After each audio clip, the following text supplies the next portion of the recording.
So, guess what got here? Fill the fridge! Mini Phil! Mini Phil, the fridge is here! Baby Phil, do. It's sitting right next to me. Hold on. That's so exciting. Here it is. It's so cute. I love it. I haven't opened it yet. I can't wait. I didn't know if I should wait to open it until we can be together again. Right? We can, and then we can take a video of its unboxing together.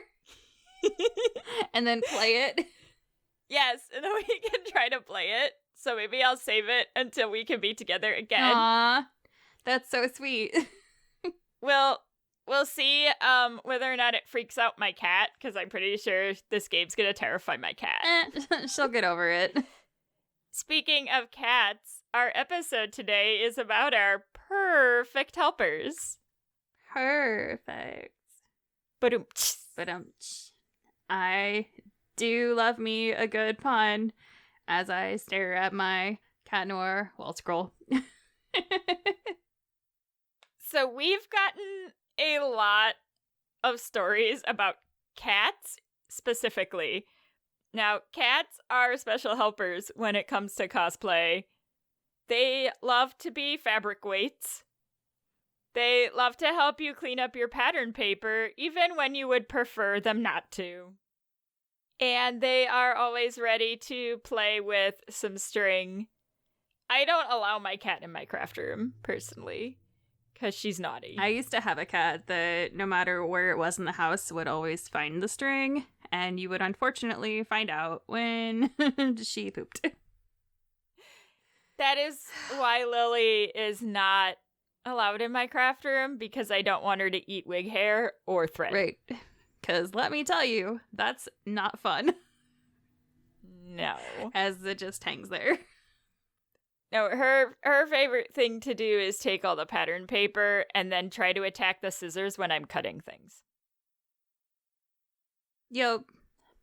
So this small 9-pound ball of fur, because she is a ragdoll Siamese mix with 3 legs, thinks it's a great idea to attack the scissors while I am cutting. Do you mean that it's not a great idea? Yeah. No, she tries to whack it while I'm cutting things. Fine. I'm like, cat, why? Be that way. But Mom, it's fun. She does think Smack, it's fun, smack. and I'm like, Smack, Lily, smack. no. Crumple. But she will typically find any pile of fabric that I have somewhere, because if it looks important, you have to sit on it if you're a cat. Yes. Well, and I know I try to save her little pattern scraps, and she doesn't want those. She only wants the whole pieces. It doesn't matter how big they are. They could be bigger than a piece, but if it's not the piece that I'm actively trying to use, it doesn't count. We do try to distract her by making piles of scrap pattern paper so that she'll go sit over there, but it doesn't always work. No, the cat is too smart. She just wants to be in the middle of everything. She says, what's mine is mine, and what's yours is mine. Well, that's cats in general. Yes. I mean, the cat owns everything, not you. Yep, you just live here.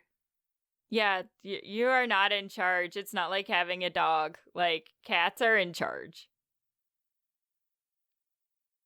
You're just kind of there. I mean, she's lovey and she's friendly, and then she turns around and bites you. That's a cat. Dogs have owners, cats have staff. Yes. That's accurate. Yes. Including the cats that we're going to talk about today. Oh, yes. Yes. So we took a couple of our favorite submissions in relationships to cats to talk to you guys about today that kind of go with one of our new categories about pets that we throw into the live show when we can. Our first one is, I have a massive issue. My cat shredded my cosplay butt. How do I sew a new butt? Question. Is the issue massive, or was the cosplay butt massive? Or both? Both. Both. I don't know. Because, as usual, we don't have any other information. This is the only information we have. So sad. I can just imagine my cat, when I was in high school, used to like to knead on everything, including my actual butt, which was really weird. So I would wake up sometimes with a cat on my back just touching me, and I'd be like, you need to stop that now. So I can imagine that they would like to stretch their little toe beans out into something like that. I can only assume that it's made of foam. More than likely, it's probably either foam or it might be something squishy like silicone, or it might be filled with pellets. It kind of depends on what they decided to use for it, I guess. I mean, if they shredded it, it's probably like, because the ones that you make at home are typically made out of the upholstery foam. Mm-hmm. Yep, open cell. Which would be very appealing to a cat because they could shred through it.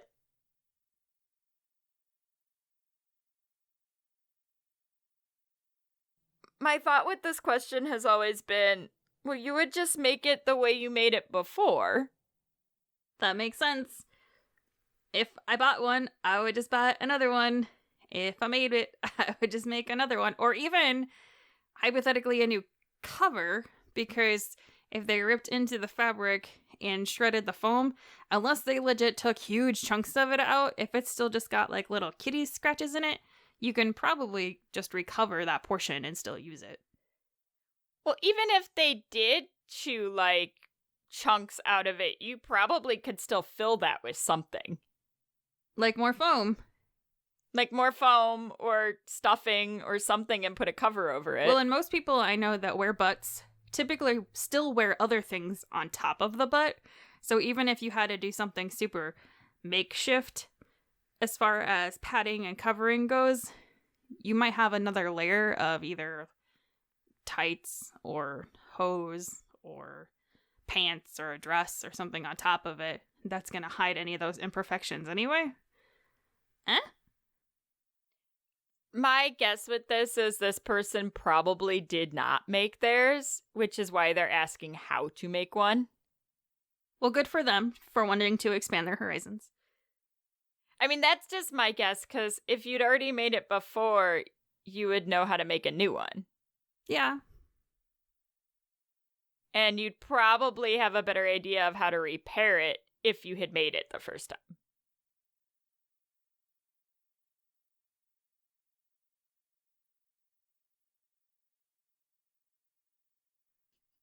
Okay, so cosplay quick fix. Are we gonna fix our butt with duct tape, hot glue, or safety pins? Okay, let's see. I think duct tape might be your winner for this one. I agree, because safety pins, especially if it's upholstery foam, the open cell foam, it's not gonna do a whole lot of favors for you. And your hot glue is probably gonna melt it. So yeah, I think you could just fill that in with duct tape. Just like wad up a little piece and then put a nice layer of duct tape over top of it. Yeah, just shove the foam back in and then slap some duct tape on it. You're good to go. I think the duct tape would probably be your best fix in this case. Yes. Situational! Duct tape! Ultimate life fixer! Duct tape wins this one. I guess you could also fix it with toupee tape, but probably not as well. I'm gonna say duct tape was probably gonna hold up better than toupee tape in this particular instance. And duct tape is a lot cheaper. True, because wow, that'd be a lot of toupee tape. Depends on how badly your butt is damaged, I guess. I mean, in my head, I see like this giant chunk taken out of the middle of it, so... I think we need to start a tally board with our quick fixes, so whenever we have one of these topics come up, we can just attribute points to each one, and that's how we'll determine long-term who the real winner is. All right, I'm writing it down. Do it.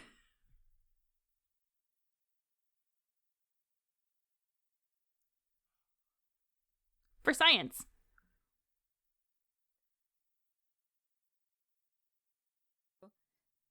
So duct tape won this quick fix. Yes, duct tape wins this round.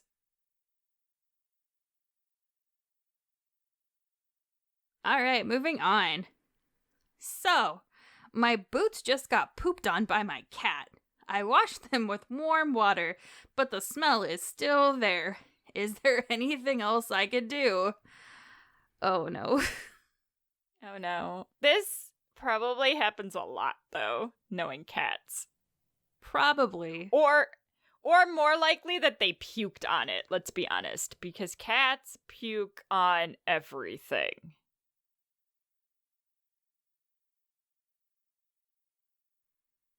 Unfortunately, this is going to be one of those things that it's going to depend on what your boots are made of.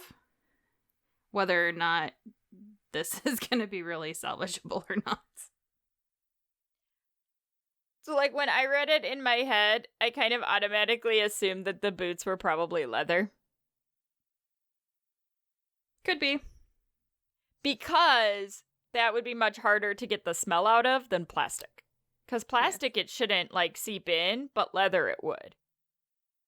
Depends on the quality of everything, honestly. That's true. And typically anything that's going to have bodily enzymes in it always just seem to be like an extra special struggle to try to fix whenever you're doing laundry. I mean, anybody with kids could tell you that. That's true. Kids or pets, you've probably had to deal with blood, puke, pee, or poop at some point on something that you didn't want it to be there. Yeah. I mean, water is probably the less likely to actually do anything. But I'm guessing they chose water because they didn't want to pick something that would ruin the material. Right. But there are options. I mean, I went and used the Google Foo because I was curious as to what options you might use in this situation. So you could always do the old baking soda method, where you just dust some baking soda on it and then dust it off or vacuum it off, like in the morning. Baking soda is great for absorbing smells. It's one of the magical joys of having it in your fridge or freezer. It'll also be safe and not hurt whatever it's made out of, which is also good. Then, of course, you're going to have to clean the baking soda off, but I would rather have a light powdery residue than my shoes literally smelling like shit.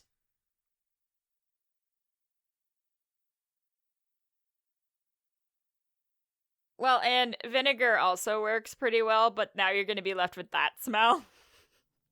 Which is also much fun to have. Well, and vinegar too, depending on what kind of vinegar you're using, might smell better than others. A lot of things that I've cleaned with vinegar, once you get to that point where it's completely dried, you don't particularly notice it. But again, it's going to depend on your material.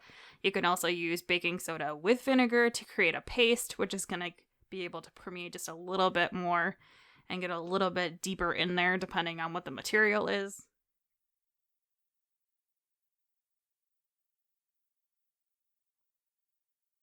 If it's leather, you're probably better off getting leather cleaner to clean your leather. Kind of like leather paint on your leather. Gasp!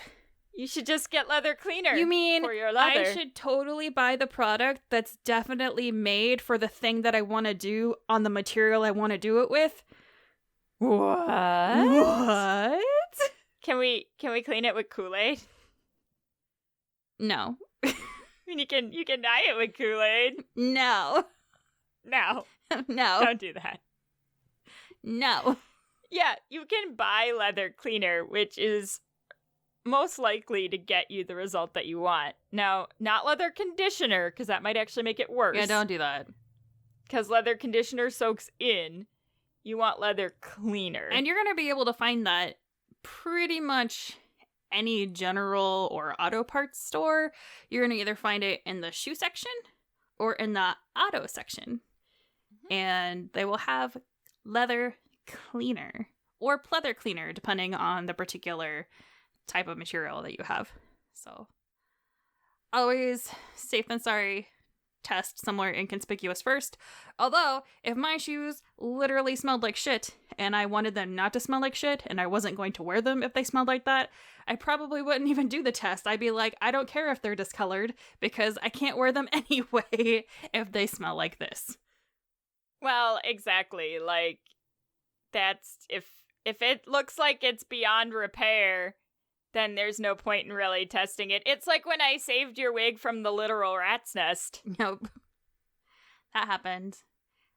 Once upon a time, I had a basement, and I had a wig that had a mouse from the field that was like a block away from our house decided to get in there and kind of make a little nest in there. And I was like, hey, so I have this wig. It was really expensive when I bought it. It's a nice quality wig. If you can save it, great. If not, I've owned it for like 10 years, so I'm not really out anything. And it was saved. I am still kind of shocked that I saved it, honestly. It was really bad. I don't think we have before pictures of that either anymore. I think I just have after. I'll have to look. Because it was scary. It was scary. And that was really the first wig I had tried to, like, legit save. And it worked. But you had a good quality product to begin with, because I've still bought things from that brand even now. So that's true. They still sell that particular wig, actually. That's why it's good to get quality things, because then you're less likely to need to replace them. It's true. I had that wig for probably a good 10 or 15 years before I finally replaced it and was like, it's your time. Yeah, and then we unfortunately replaced it with a wig that likes to not behave, which is sad. I know. Maybe next time I'll just buy another one of those from the first time. Not that they probably still make it the same way, but that's okay. We could try it. So I'm sure between the baking soda, the vinegar, or the leather cleaner, the terrible smell could be removed. But that is an issue. Just have to. That's one of the other reasons I don't want her in this craft room, is I'm just afraid that she's gonna come in here and puke on something. Like, can you imagine? I would just have something out that I'm working on, and she would come in and puke all over my silk or something. Like, oh, ugh. Well, and my dog just sheds everywhere, so she's not allowed in this area of the house when I have the craft room door open, because she'll just come in. Although, even if this area of the house is closed off, she will still barge in and nose open the door anyway, if it's not latched all the way, and then get into whatever she wants to. She's tall, too. I have a Siberian Husky, and she's very athletic. So when she was a puppy, she thought it would be a really great idea to get up on the kitchen table and get into some acrylic paint. So that was my first dealing with the dog and the crafting supplies, was she got paint, blue paint, all over the carpet and the wall and her white fur. So, you know, it's good. And then, of course, I'm having my new dog owner like freak out moment, like, oh my god, my dog chewed on this paint bottle, is she going to die? Spoiler alert, she did not. She just turned blue for a while. She did turn blue. I washed it a lot, and we pretty much just had to wait for that fur to come out. I gave her very frequent baths back then, but they lose their coat all the time. They're constantly growing a new coat out. But it did take several baths before all of the blue came out of her legs. I can just see Anya is blue. Yes. She did that. She was very naughty. She's usually very naughty, so that's not really she's naughty, though. Anything new. She's very naughty. We need some naughty dog cosplay stories, because I have none of them. Because I'm sure there are also some naughty cosplay dogs out there, too. To be fair, Gracie likes to do a lot of the same things that Lily would do. Yeah. Except Gracie, I think, actually peed on fabric once. She did. She also stole the tomato for the pins once. Which then you have the mommy freakout moment where you're like, oh, did the dog swallow a pin? Is she going to die? Gracie is my parents' corgi. And she's so cute. Before I had a house, we used to craft in my parents' basement because it's legit the size of an apartment. So we used to go and work there. And Gracie used to insist on visiting us frequently. And when she wants attention, she steals things. Yes. Yes, she does. And she would be sneaky, and she would take things when we weren't looking, so we would have to come after her. Socks. She stole my boots once. Yes. Which is funny, just because they were my, like, expensive snow boots that were probably as big, like, bigger than her face. So she just, like, grabbed them and ran off. It's, like, half the size of her body. They cause so much trouble, and sometimes more trouble than we can possibly expect them to cause. But since this is a very cat-focused episode, if you have any naughty dog stories, be sure to share them with us. So speaking of naughty pets, we actually have a gem for you from some friends of ours who have 2 cosplaying cats. So this is Tentacle Grape Cosplay.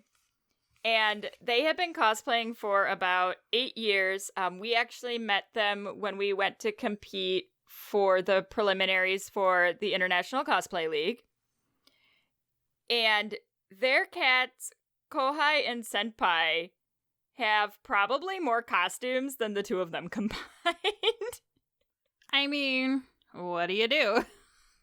Well, and their cats started to cosplay just a couple years ago at MomoCon 2018, when Senpai crashed the Dragon Ball photo shoot. So Senpai and Kohai are hairless cats. So they're sphinxes. And so he looks exactly like the character from Dragon Ball that's a sphinx, and I can't remember his name right now. Beerus? Yes. So obviously Senpai was very popular as Lord Beerus. And he didn't even have a costume on at that point. He does now have the costume. I mean, and yeah. This sort of started their trend into cosplay cats and bringing Senpai and Kohai to conventions. So, Senpai and Kohai, a little bit about the 2 of them. So, Senpai's kind of the boss. He is the ringleader of this operation. Definitely Tentacle Grape are his assistants. It is not the other way around. Senpai will kind of do what he wants to do. He's going to be very particular about his cosplay choices. I'm actually scrolling through their Instagram right now, and I swear, like, every photo of Senpai, he's giving you the stink eye. Like, are you making sure you're getting my good side? Why are you staring at me right now? Is, like, the vibe. Or, like, how regal do I look? I am so fabulous in, like, every photo on their Instagram. Where then you have Kohai, who is just this, like, cute, sweet-looking little cat. Sweet bean. So, from what Tentacle Grape has told me, she's very sweet, she's very cuddly. She's not always, your brightest crayon, but what cat is. Mine certainly is not. But she is just full of cuddly preciousness. Good. Things have not always gone smoothly in the hotel room with having 2 cosplay cats. Is that a hairless cat joke? But, Maybe that's why Senpai did what he did to Sarathalia's wig during their one time at MomoCon. So here's a story from Sarathlia about Senpai. One MomoCon morning, to set the mood for you. He was being the most at MomoCon. On the morning of the day this picture was taken, so there is a photo, which I believe we have to share. Yes, he decided to be an asshole. As you do, as a cat does. I woke up early to shower and stuff. Senpai wanted me to put the water on in the bathtub so he could drink it. He went so far as to jump into the tub and meow at me. I told him no. Then I prepared him a fresh bowl of water. Senpai was not okay with this. This jerk walked over to my fully styled Anthe Himamea wig, meowed indignantly to get attention. It worked. He climbed into the wig box and proceeded to mess up the wig, all while glaring at me. I shrieked. It took everything in my body not to launch Senpai into the air. He stalked off and sat in the window to watch the sunrise. He had no F's left to give. Meanwhile, it's the morning of the cosplay contest, and I have to restyle my wig. Somehow, everyone in my hotel room slept through this. Later that night, JD took a pic of Senpai trolling me as I slept. Well, I would be so mad. That's Cat. So if you do not know Utena, this is a very styled wig. It's got this large rolled bun in the back and big poofy like 90s anime bangs. Not an easy wig to have to fix if damaged. Why, Cat? But my understanding is that that's just kind of how Senpai is, because he's the king of the world. I'm the king of the world! That makes sense. I mean, he is Cat, so... He doesn't even need to wait to be king. He's already king. He is already king, so yes, he's good. So we actually had Tentacle Grape do a little interview with Senpai and Kohai to learn a little bit more about being cosplay cats, since it is kind of a rare occupation to have. And so the two of them have very different types of advice for what cosplay cats should look at and what being a cosplay cat should be all about. So just like human cosplayers? Because we figured that there might be other cats out there who might want their expert advice, since they've actually won, like, cosplay awards and all sorts of different things like that. They've actually been guests at conventions. They have been guests at conventions, yes. I believe they were supposed to be guests at MomoCon this year. Yep, they have a little cult following. They do. Which is adorable. And they wanted to share their advice with all the other cosplay cat hopefuls out there who might want to give this a try for themselves. So we would like to share what we learned from Kohai and Senpai. This interview brought to you by the vocal stylings of Elle, who loves doing character acting. I do, but all right, we'll try this. You got this. Okay. So, how did you get started in cosplay and become the stars you are? Are you getting my good side? Make sure you get my good side. Being furless already makes us fashion ready. Unlike those hairballs who just look like they stole their little brother's costume. I have only the desire for the most comfortable and extravagant fashions. My sister, well, I allow her some of my hand-me-downs that my elegantly long legs have outgrown. Though my rainbow coat shall always be mine. My assistant has always kept me in the camera shutters, so it was only a matter of time until the world learns how debonair I am. The humans said we were getting ready for this interview. Where are the snacks? I just really want some food. What is your favorite cosplay? Though I am a large Tuxedo Mask fan because he is the best. Fight me if you disagree. I would say my favorite would be Amethyst my fairy cosmother created. It is a gown set for a queen made of the finest silk and velvet. It's laden with so many crystal beads and Swarovski crystal rhinestones and pearls to make those peasant kitties wearing hot dog costumes made for, dogs. Jealous. And their assistant green with envy. What? It's my turn. I just started displaying this year. I don't really have a favorite, but I guess I like my Totoro onesie. It, matches my bed that I like to nap in. That's my bed. What advice would you give to other cosplay pets? Have your assistant make business cards. They should be spending their time taking my, I guess, our pictures, and not digging through the web trying to guess what cat page is mine. By the way, it's the one with the best cat on it. Oh, and exercise. You know how it is in the world of fashion. You must always feel your best and look your best. I run on the treadmill at least 30 times a day to ensure that these long model legs are as toned and fit as possible.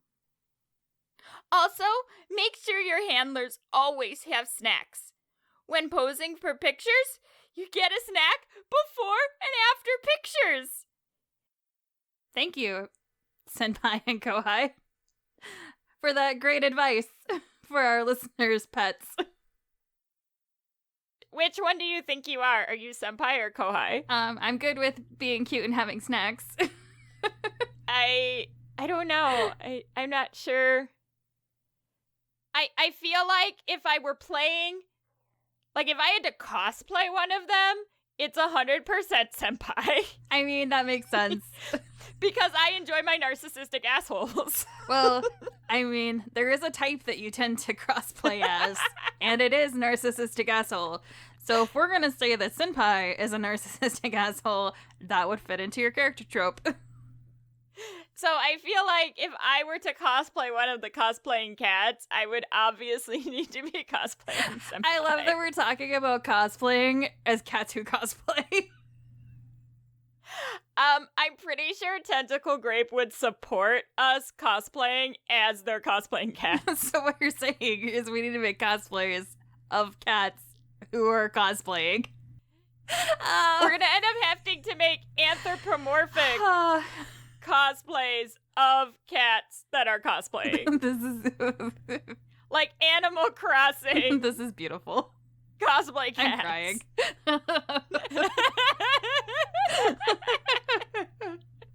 But I feel like I can closet cosplay this somehow. Maybe. Yes, I need to practice my senpai voice so that I can cosplay him effectively. Makes sense. I feel like he would dress like Raymond from Animal Crossing, but more pompous.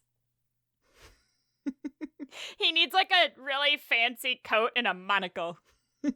A monocle? A monocle. Seems legit.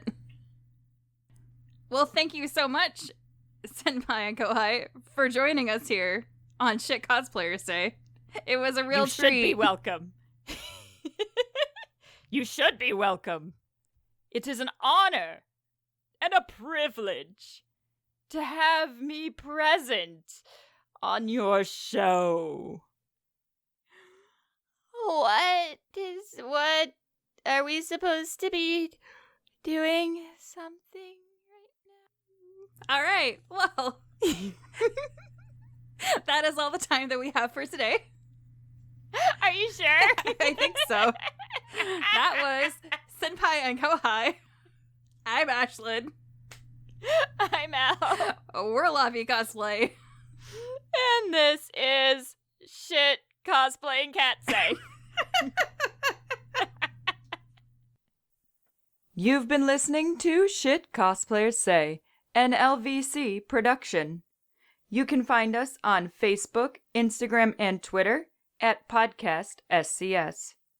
Our website is lavicosplay.com.